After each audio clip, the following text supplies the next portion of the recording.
मोदी जी के जो डिजाइनर वगैरह हैं, उनके जो शौक है, उन्हें पूरा करने के लिए पैसा कहाँ से आएगा? वो शौक तो ऐसे 50 रुपए 25 रुपए बढ़ा के ऐसे लिए जाएंगे ना वो पूरे। तो प्रधानमंत्री है, वो अपने शौक पूरे नहीं करेंगे तो कौन करेगा? बिल्कुल करेंगे, क्योंकि हमारे देश का फकीर इतना रईस है और हम इस महान देश के नागरिक हैं। हमें अभी गर्व होता है इस चीज पे कि हम इस ऐसे देश के नागरिक हैं जहाँ का फकीर करोड़ों के सूट पहन रहा है, करोड़ों के जहाज में घूम रहा है। उन्होंने आपको भी तो बोल दिया ना कि अगर बेरोजगारी तो पकौड़ा बेच लो।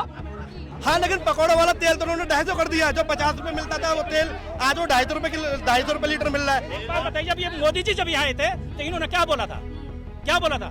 अच्छे दिन लेकर के आएंगे, 15 लाख रुपए खाते में आएंगे। लेकिन और इन्होंने कहा 2 करोड़ नौकरी साल की देंगे। इन्होंने कहा 1 सेंट के बदले 10 सेंट लेकर के आएंगे। इन्होंने कहा वो बेरोजगारी दूर करेंगे, गैस सिलेंडर के दाम कम करेंगे। इन्होंने गैस सिलेंडर तो इन्होंने दे दिया, इन्हें भरवाएगा कौन सा स्टेशन है जहाँ चाय बेची हो? बताइए। पकौड़ा बेच लो, बेची नहीं चाय, महंगाई कौन सा स्टेशन है जहाँ चाय बेची? बताओ। स्वागत है आपका नेशन दस्तक में। मैं हूं आपके साथ फरीन सरवी। इस वक्त मैं मौजूद हूं जंतर मंतर पर। आप देख सकते हैं मेरे पीछे लोग हैं जो सरकार के खिलाफ, महंगाई के खिलाफ लगातार अपनी आवाज उठा रहे हैं। जिस तरह से महंगाई बढ़ती जा रही है, इनसे पूछते हैं क्या समस्याएं हैं। और रोटी कपड़ा दे न सके जो वो सरकार निकम्मी है, जो सरकार निकम्मी है, वो सरकार बदलनी है। रोटी कपड़ा दे न सके जो वो सरकार निकम्मी है, जो सरकार निकम्मी है, वो सरकार बदलनी है। आप किस लिए इकट्ठा हुए हैं आज यहाँ पे? देखिए, हम लोग यहाँ पर महंगाई का विरोध करने के लिए इकट्ठा हुए हैं। जो इस देश में दिन प्रतिदिन महंगाई बढ़ती जा रही है, उसका विरोध कर रहे हैं हम लोग। अच्छा, आपने अभी बोला जो सरकार महंगाई बढ़ रही है वो सरकार बदलनी है। जी, बदलने की जगह तो वो जीती जा रही है। सर, आप कैसे बदलेंगे सरकार? देखिए, इस देश के जो लोग हैं ना, बेचारे भोले भाले लोग हैं, बेचारे इतने सीधे साधे लोग हैं। कुछ लोग आते हैं, इन्हें चुनाव में बरगला देते हैं धर्म के नाम पर, जाति के नाम पर, और वोट ले लेते हैं। लेकिन अब इस देश के लोगों को एक साथ आना पड़ेगा। तो देश के लोग भी तो जाति धर्म में घुस रहे हैं ना, तभी तो वोट दे रहे हैं। तो लोगों को एजुकेशन के बारे में सोचना पड़ेगा। आज एजुकेशन सिस्टम इतना महंगा हो चुका है, स्वास्थ्य सिस्टम इतना महंगा हो चुका है, लेकिन अब इस देश के लोगों को एजुकेशन, स्वास्थ्य और रोजगार की बात करनी है। जो धर्म की और जाति की राजनीति करते हैं, उनको भगा कर मारना है। क्योंकि आज शिक्षा महंगी हो चुकी है। आज पेट्रोल देखो कहाँ पहुंच चुका है, सिलेंडर भी प्रतिदिन महंगा हो रहा है। सस्ता कहाँ है? गरीब आदमी आज भी गरीब ही है। गरीब पैदा होता है और वो गरीब ही मर जाता है। ये आज इस देश के लोगों को एक साथ खड़ा होना पड़ेगा और महंगाई के खिलाफ आवाज उठानी पड़ेगी। सभी जाति, धर्म, पार्टी सब कुछ छोड़ करके उसे सिर्फ और सिर्फ देश के लिए खड़ा होना पड़ेगा। अयोध्या के बाद काशी जाएंगे, मंदिर बनाएंगे वहाँ पर। आप बोल रहे जाति धर्म, उनका मैटर है, वो हिंदुओं का मैटर है। देखिए, उनको महंगाई नहीं चाहिए। जो आप हिंदू नहीं है? हिंदू हैं, हिंदू हमें कहाँ माना? ये आपका मुद्दा नहीं है। वो हिंदू राष्ट्र की बात करते हैं, आपका मुद्दा नहीं है। हिंदू राष्ट्र कहाँ से बन जाएगा? मैं पहले बनाया, मैं हूँ, वो बनाए, मैं पहले लाके लेके आऊंगा। हिंदू नहीं माना गया, कौन कह रहा है? हिंदू राष्ट्र कहाँ मानते हैं? देखिए, जब दलित पिटता है, हिंदू की जगह बौद्धिस्ट राष्ट्र कर दिया।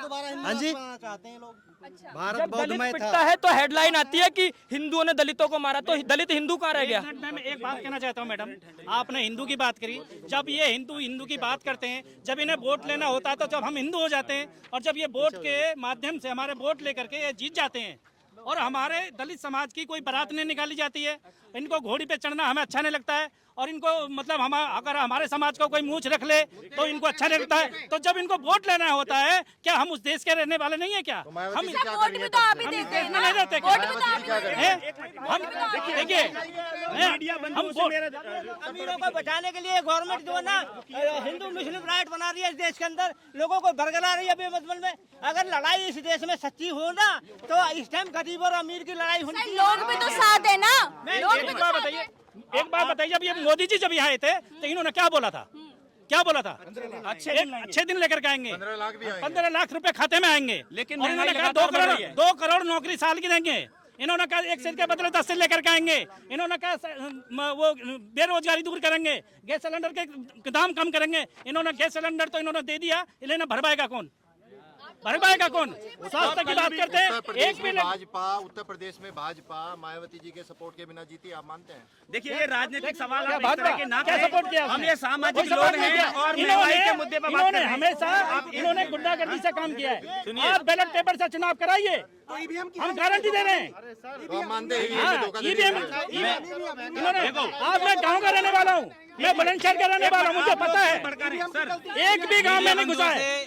निवेदन है कि सुनिए, हमारा मुद्दा जो है महंगाई को लेकर है। देखिए अच्छा, महंगाई कैसे कम करेंगे? हम आपको बता रहे हैं, सुनिए जवाब तो लेने आज का जो ये प्रोटेस्ट हमने रखा है, इसका मेन उद्देश्य है सरकार को सचेत करना कि महंगाई की जो दर है उसको सरकार कम करे, और हम पूरा प्रयास कर रहे हैं लोगों को जागरूक करने का। सरकार कैसे कम करेगी? सरकार ही तो बढ़ा रही है। आप जब तक हम आवाज नहीं उठाएंगे, हम संवैधानिक दायरे में प्रोटेस्ट कर रहे हैं, आवाज नहीं उठाएंगे तब तक ये मुद्दा सरकार नहीं सुनेगी। ये शुरुआत है। महंगाई बढ़ा के देश का विकास किया जा रहा है, कह रहे हैं टैक्स बढ़ेगा तो विकास होगा। तो रोजगार भी तो दो आप साथ में। महंगाई कैसे कम करेंगे? अगर रोजगार दें और महंगाई बढ़ाएं तो कोई प्रॉब्लम नहीं है, क्योंकि अगर इन्फ्लेशन होता है तो साथ ही साथ रोजगार होना चाहिए। हमारा अगला मुद्दा रोजगार पर होगा, हमारा जो रोजगार के लिए होगा। अभी हमने महंगाई का मुद्दा उठाया है। मेरा आप सभी मीडिया बंधुओं से एक सवाल है। एक मिनट, मेरा सभी सर आराम से एक मिनट रुक जाइए कौन सा स्टेशन है जहाँ चाय बेची हो? रुक जाओ बताइए। इन्हें चाय बेची नहीं चाय। तो सही महंगाई कौन सा स्टेशन है जहाँ चाय बेची? बताओ। आ जाओ आप इधर आ जाओ समझो बात। मैं आपके सवालों का जवाब दे रहा हूँ, आप प्लीज शांति से सवाल करिए। आप सर मूवमेंट आप आप कोई राजनीतिक जो स्वार्थ है वो साध रहे हैं? नहीं ऐसा बिल्कुल नहीं देखिए है। कोई राजनीतिक मैं आपको स्वार्थ बता नहीं है, और आप सवाल करके भटकाए नहीं। मेरा आप लोगों से भी सवाल है कि आज से चंद महीने पहले आप जो पेट्रोल सस्ते दाम में भरवा रहे थे, अभी वो महंगा है, आपको कैसा लग रहा है? आपके घर में सिलेंडर जो अभी महंगा आ रहा है, आपको कैसा लग रहा है? ये महंगाई का कॉज मेरे लिए नहीं है, ये आप सबके लिए भी है। आप अगर यहाँ धर्म के नाम पर क्वेश्चन करेंगे तो करीब मेरा हाथ जोड़ के निवेदन है, ऐसे सवाल ना करें। आप महंगाई पे सवाल करें, महंगाई पे हम जवाब देंगे। सवाल है कि आप लोग कह रहे हैं महंगाई, अगर महंगाई होती तो उत्तर प्रदेश में दोबारा क्यों सरकार बना देती? देखिए सरकार बन गई और राजनीतिक काम है, ये सामाजिक लोग हैं। महंगाई हमें लग रहा है इनिशियल लेवल है तो लोग आएंगे। हम राजनेता के खिलाफ नहीं कर रहे हैं, महंगाई बढ़ रही है तो महंगाई कौन बढ़ा रहा है? महंगाई सरकार बढ़ा रही है। सरकार के खिलाफ सरकार महंगाई के खिलाफ अल्लाह बोल, अल्लाह बोल, अल्लाह बोल। महंगाई के खिलाफ अल्लाह बोल, अल्लाह बोल। महंगाई के खिलाफ अल्लाह बोल, अल्लाह बोल। महंगाई के खिलाफ अल्लाह बोल। देखिए ये विपक्ष का मुद्दा है, लेकिन विपक्ष की अपनी क्या मजबूरी है वो जाने समझे। हमें लगता है कि हमें ये आवाज उठानी चाहिए, इसलिए हम ये आवाज उठा रहे हैं। लगता है कि आपकी आवाज सरकार तक पहुंचेगी? पहुंचनी चाहिए। वैसे आप मीडिया बंधु हैं, आप लोग पहुंचाएंगे हमारी आवाज को। हम तो यही चाहते हैं कि आप सरकार तक हमारी बात पहुंचाएं। सिलेंडर के 50 रुपए बढ़ जाए, कितनी की 1002 रुपए वो उनका मसला है, हम परेशान है ना, तो हम आवाज उठाएंगे। जो लोग त्रैमान कर रही है, कौन नहीं है परेशान? हम परेशान डेमोक्रेटी है, सुनो डेमोक्रेसी है, डेमोक्रेसी में उनका अपना व्यू है, हमारा अपना व्यू है। हम चाहते हैं महंगाई कम हो, इसलिए हम आज यहाँ खड़े हुए हैं। अगर हम उन लोगों में होते तो हम भी अपने घर में बैठ के एसी में टीवी देख रहे होते। हम यहाँ पसीना क्यों बहा रहे होते? आप एक महिला है, किस तरह से परेशानी होती है घर का खर्चा चलाने में, क्योंकि अभी 50 रुपए और बढ़ गए सिलेंडर पर? जी देखिए, मैं महिला हूँ और हम लोग घर को चलाते हैं। रसोई हमारी पूरी जो होती है वो हमारे हाथ में होती है। पुरुष का काम होता है वो बाहर कमाकर हम लोगों को पैसा देता है, लेकिन हम घर किस प्रकार से चलाएं ये हम जानते हैं। क्योंकि आज की डेट में आप देख ही रही हैं 1002 रुपये 50 पैसे का सिलेंडर हो गया। अगर घर में अगर 10 लोग हैं तो मुझे लगता है कि बहुत ही ज़्यादा परेशानियाँ होंगी। तो इस वजह से ये सब परेशानियों को देखते हुए आज जो हम लोग आए हुए हैं महंगाई के मुद्दे को लेकर। अच्छा, आप महंगाई के खिलाफ तो आप सरकार के खिलाफ होंगी, सरकार के खिलाफ प्रदर्शन करती देखिए, मैं सरकार के खिलाफ नहीं हूँ, इस मुद्दे के महंगाई कौन बढ़ा रहा है? देखिए, महंगाई तो तरीके उनके पास भी कहने के लिए एक्सक्यूज़ हैं कि जो युद्ध हो रहा है ये यूक्रेन और रशिया का, इस वजह से ये महंगाई बढ़ रही है। पेट्रोल महंगा हो रहा है, सरसों का तेल महंगा हो रहा है, डीजल महंगा हो रहा है, और यहाँ तक कि गैस LPG है, और आपकी ये जो स्कूटर वगैरह में जो जल जाती है, ये गैस जो होती है वो है, सब महंगी होती जा रही। तो अब एक चीज़ महंगा होगा तो उससे सारी चीज़ें महंगी हो जाती हैं।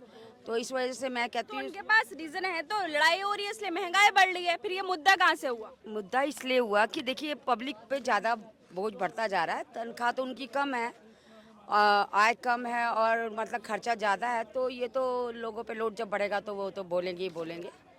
आपको लगता है कि यहाँ पर जो आप महंगाई के खिलाफ सरकार आपकी बातें सुनेगी? हाँ जी बिल्कुल सुनेगी। यहाँ पे जो जितना यूथ इकट्ठा हुआ है, यूथ की हर एक बात सुनी गई है और आगे भी सुनी जाएगी। आपको जो सरकार महंगाई बढ़ा रही है वो आपकी आवाज सुनेगी? बिल्कुल सुनेगी जी। नहीं, बिल्कुल नहीं। कैसे सुनेगी?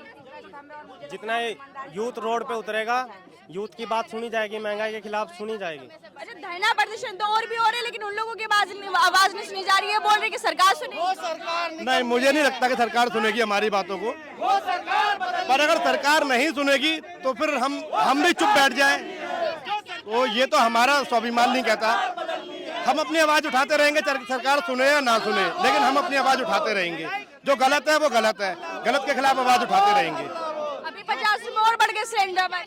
हाँ, वो तो बढ़ेंगे, क्योंकि 84 करोड़ का अभी प्लान आया, तो उसकी किस्तें भी बाकी होंगी ना, वो भी देना है। और अभी 20,000 करोड़ की संसद बनना है, तो उनके भी देना है ना पैसे। तो और मोदी जी के जो डिजाइनर वगैरह हैं, उनके जो शौक है, उन्हें पूरा करने के लिए पैसा कहाँ से आएगा? वो शौक तो ऐसे 50 रुपए 25 रुपए बढ़ा के ऐसे लिए जाएंगे ना पूरे। प्रधानमंत्री है, वो अपने शौक पूरे नहीं करेंगे तो कौन करेगा? बिल्कुल करेंगे, क्योंकि हमारे देश का फकीर इतना रईस है, और हम इस महान देश के नागरिक हैं। हमें अभी गर्व होता है इस चीज पे कि हम इस ऐसे देश के नागरिक हैं जहाँ का फकीर करोड़ों के सूट पहन रहा है, करोड़ों के जहाज में घूम रहा है। उन्होंने आपको भी तो बोल दिया ना कि अगर बेरोजगारी तो पकौड़ा बेच लो।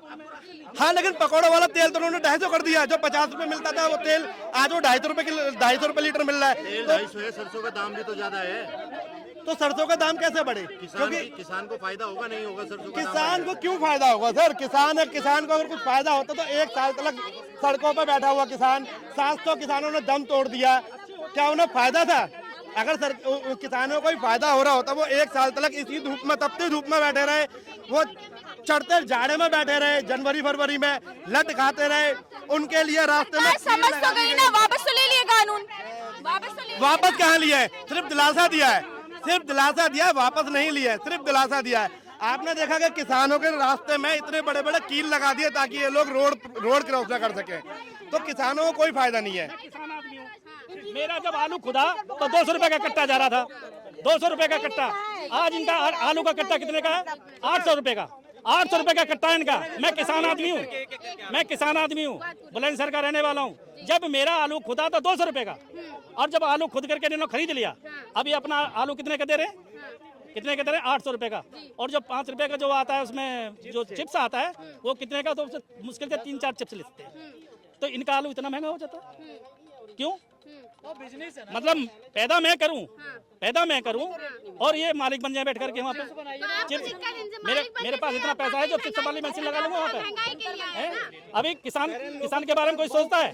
अभी बारिश हुई, आलू लगा, बर्बाद हो गया, किसान की तरफ देखता है कोई नहीं देखता। किसानों क्या आपने देखा भी नहीं, कोई नहीं देखने जाता।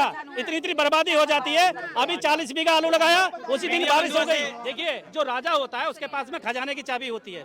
जो राजा जो होता है उसके पास में खजाने की चाबी होती है, और जो चाहता है ना वो करता है। कितनी भी भौंकते रहो आप, है ना, कितना भी बोलते रहो, क्योंकि कुछ लोगों को अपनी कुर्सी बचानी है। अब ये पार्लियामेंट के अंदर 183 नेता MP हैं SC ST OBC के, लेकिन वो अपनी कुर्सी की वजह से नहीं बोल पाते, क्योंकि उनको कुर्सी मिली है, क्योंकि वो गुलाम है बीजेपी के, वो गुलाम है, वो इसलिए नहीं होना। महंगाई तो उनके लिए नहीं, महंगाई उनका, वो तो AC में बैठे हैं। हमसे पूछिए, हमें दर्द है तो जब तो हम यहाँ आए। 60% जनता की अगर किसी पार्टी को वोट मिल रही है और सरकार बन रही है, तो वो तो हमेशा सरकार रहेगी। फिर जब 60% देश के लोग गुलाम हो गए उसके। देखिए, हम ये कहते हैं जो विदेशों ने वो मशीन वो रिजेक्ट करके भेज दी यहाँ पे, और आप उसको हटाने रहे हो, क्यों नहीं हटा रहे हो? हम कह रहे हैं बैलेट पेपर से चुनाव कराइए, आप क्यों नहीं करा रहे हैं बैलेट पेपर से चुनाव? आपको क्यों डर है इस बात का कि हम हार जाएंगे? आप एक बात बताइए, जो 7वां चरण चुनाव हुआ था, उससे पहले ये ठंडे थे, और मैं गांव में था। इनको गांव में नहीं घुसने दिया, किसी को भी। और ना ही इनका कोई प्रचार था, इनका कोई प्रचार भी नहीं था। महंगाई जो राष्ट्र हित में है, राष्ट्र के विकास में काम आ रहा, जो पैसा आ रहा। देखिए कहाँ आ रहा बताइए ना, जो भी टैक्स। एक बात बताऊं, मेरे बच्चे ने 2015 में इंटर पास किया और मोदी जी ने भी बोला और योगी जी ने भी बोला, उन्हें क्या नाम है तुम्हारा, इसने केजरीवाल ने भी बोला कि 10 लाख रुपया एजुकेशन के लिए मिलेंगे, पढ़ाने के लिए। मैं कहाँ तक भागा, लेकिन मेरे को 10 लाख नहीं मिला। उन्होंने बैंक वालों ने ये बोल दिया मोदी से ले लो, बैंक वाले करें उससे केजरीवाल से ले लो। बात तो कह देते हैं कि भाई तो बोले थे 15 लाख आएंगे खाते में, तुम्हारे खाते में आए, आपके में आए, मेरे में तो नहीं आए, जब तो बोल रहा हूँ यहाँ।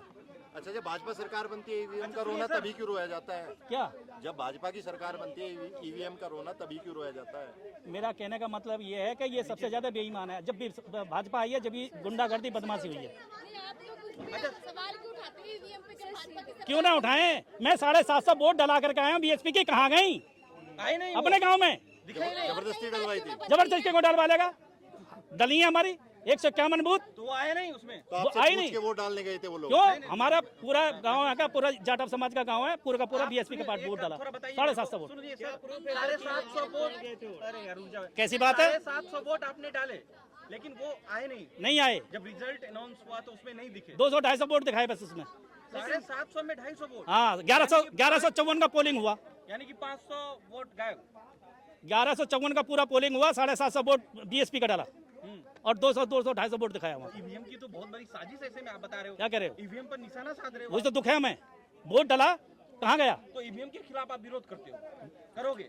यूवीएम के खिलाफ अल्लाह भी बोलेंगे, ईवीएम के। अब एक बात बताइए, आप बैलेट पेपर से चुनाव क्यों नहीं कराते हैं? ये इनको डर है ना। विपक्षी पार्टी। अच्छा, किस बात का टाइम खराब, किस बात का टाइम खराब करेंगे? अच्छा, पेपर खराब होते हैं। एक बात बताइए, वो 36,000 करोड़ की मूर्ति लगा दी है, नहीं एक मूर्ति, उसमें पैसा बर्बाद नहीं हुआ। ये पैसा हमारा जो टैक्स आता है ना, लखनऊ में, नोएडा में इतनी मूर्तियों पे पैसा बर्बाद किया। एक बात बताता हूँ आपको, वो एक मूर्ति 36,000 करोड़ की, और इतने पारा कितनी यूनिवर्सिटी, 6,000 करोड़ में 36,000 करोड़ ज्यादा होते हैं, 6,000 करोड़ ज्यादा होते हैं। ये बताइए मेरे को आप। पार्क क्या, उनसे वो भी हो रही है, आमदनी भी हो रही है गवर्नमेंट को। आप ये बताइए, जब से मोदी जी बने हैं उन्होंने कितनी यूनिवर्सिटी बना दी? आप ये मेरे को बताइए, जब से मोदी जी बने उन्होंने कितनी यूनिवर्सिटी बना दी? और जब मायावती जी सरकार थी कितनी यूनिवर्सिटी बनाई? मैं बताता हूँ, मैं बताऊं कितनी बनाई? मैं बताऊं, महात्मा ज्योतिबा यूनिवर्सिटी तुम्हारे यहाँ, तथागत गौतम यूनिवर्सिटी यहीं पास में देख लो, गौतम बुद्ध नगर university, Mahatma Jyotiba university, Ambedkar university, Chhatrapati Sahu जी महाराज यूनिवर्सिटी, और तुम्हारे Ambedkar university, Kashiram university, Shakuntalabai university, कितनी यूनिवर्सिटी बताऊं आपको? बीएसपी इतनी अच्छी थी, दोबारा सत्ता में क्यों नहीं आ पाई? ये बीएसपी से तो डरते हैं, ये बीएसपी से डरते हैं, बीजेपी बीएसपी से डरते हैं और किसी से नहीं डरती।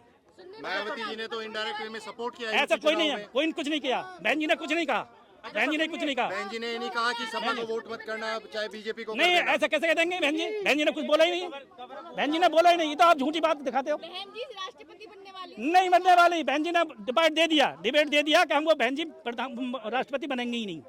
तो आप देख सकते हैं किस तरह से यहाँ पर लोग महंगाई के खिलाफ इकट्ठा हुए हैं, सरकार के खिलाफ इकट्ठा हुए हैं। जिस तरह से लगातार महंगाई बढ़ती जा रही है, लोगों की जेब पर असर पड़ते जा रहे हैं, थालियाँ उनकी खाली होती जा रही है, जेब कटती जा रही है। महंगाई तो बढ़ रही है, लेकिन रोजगार जो है, जो उनकी सैलरी है, वो नहीं बढ़ रही है। इन्हीं सब चीज़ों को लेकर यहाँ पर लोग इकट्ठा हुए थे ताकि जो सरकार है उस तक अपनी बातें पहुँचा सके। मैं वहीं से कैमरामैन मनोज के साथ नेशन दस्तक। नेशनल दस्तक की आपसे गुजारिश है कि अगर इसको बचाना चाहते हैं तो नेशनल दस्तक को सब्सक्राइब करने के लिए रेड कलर के सब्सक्राइब बटन को दबाएं, फिर बेल आइकन की घंटी दबाएं। नेशनल दस्तक को बचाने के लिए बहुत जरूरी है कि हर खबर को शेयर करें, लाइक करें, कमेंट जरूर करें।